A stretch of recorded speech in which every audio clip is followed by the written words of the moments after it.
อย่าฝ่าวเลื่อนผ่านถ้าท่านเป็นคนหนึ่งที่มีความเสี่ยงเป็นพยาธิบ่ว่าจะเป็นกระเพาะลำไส้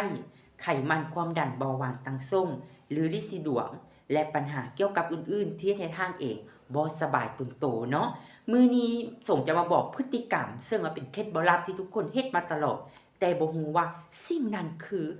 ปัญหาใหญ่และจะเป็นภัยต่อกับชีวิตของท่านเองเนาะ1เลยทุกคนเฮ็ดประจำคือมักกินข้าวดึกเนาะย้อนหน้าที่เรียนงานเนาะ2มาคืออาบน้ำดึกเนาะแล้ว3มาคือเฮาเองกินปุ๊บแล้วก็นอนปั๊บเนาะซึ่งบ่ฮอด2ชั่วโมงเลยปัญหาเหล่านี้จะตามมาพยานแรกคือกระเพาะลำไส้เนาะ